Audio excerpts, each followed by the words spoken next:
Okay, good day mga kamots. Welcome back to our YouTube channel.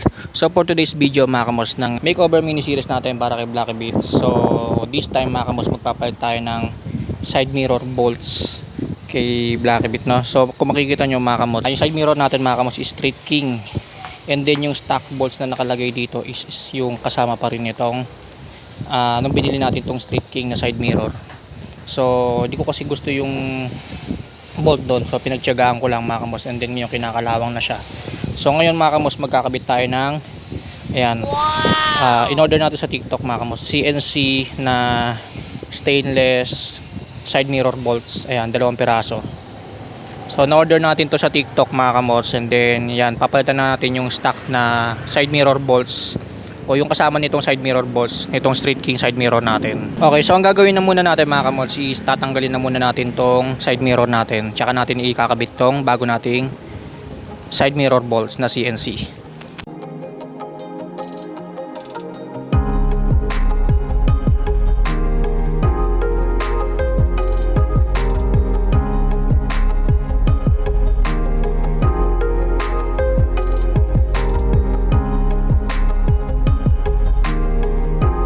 Natanggal na natin yung left side ng side mirror natin, and then ito yung stock bolts na. So pakita ko sa inyo.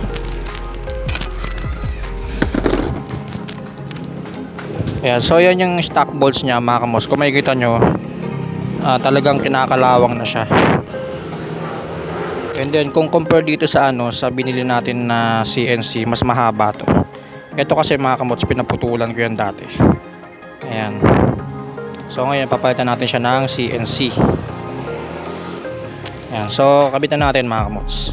And kung mapapansin nyo pala mga kamots, meron akong side mirror adapter dito.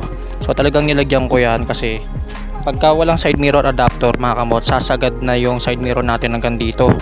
So magagasgasan yung fairings natin. Ayan. Ayan, so kung mapapansin nyo, meron siya mga gas dahil yan sa side mirror natin nung wala pang adapter. Kaya nag-decide tayo na lagyan natin ng side mirror adapter para hindi masyadong sumagad dito yung Street King side mirror natin at di magasgasan masyado yung fairings. So bago natin kabit tong side mirror bolts natin na CNC mga kamos, yung bago, lagyan muna natin ng grasa yung pinaka-thread nya. Ayan, para hindi siya manikip. Konting grasa lang mga kamos.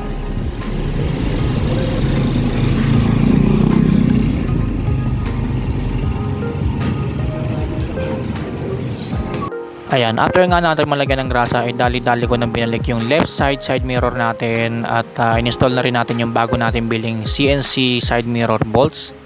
Ayan, so tamang sipat nga lang muna ako dyan at tamang side mirror positioning. Kailangan kasi magpantay yan, and then dapat kita pa rin yung view ng natin sa rear view natin pag gumagamit tayo ng side mirror.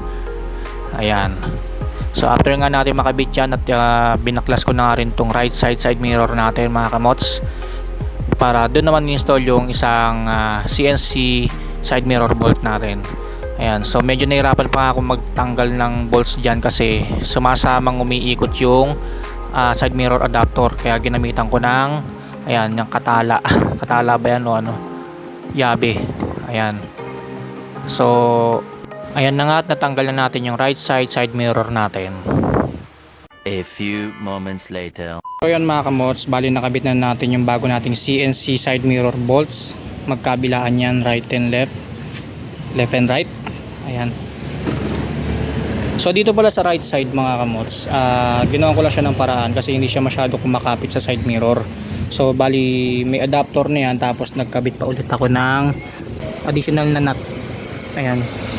So para lang kumapit yung side mirror bolts natin dito sa pinaka kabitan ng side mirror natin. Ayan. So bali nagdagdag ulit ako. Ayan. So goods naman na siya mga kamots, kumapit na siya. Kanina kasi maluwag yan nung walang ganito. Ayan. So ayan. So far mga kamots, ang ganda naman ng kinalabasan ng installation natin. Ayan, so CNC stainless bolts. So again, sa TikTok lang din in-order yan. So 130 pesos, dalawa na yan mga kamos, no? Ayan. So bagay na bagay siya sa motor natin, no? Ayan.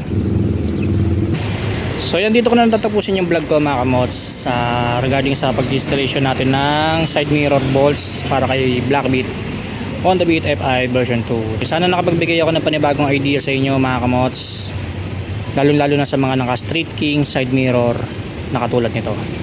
Stay safe, ride safe always.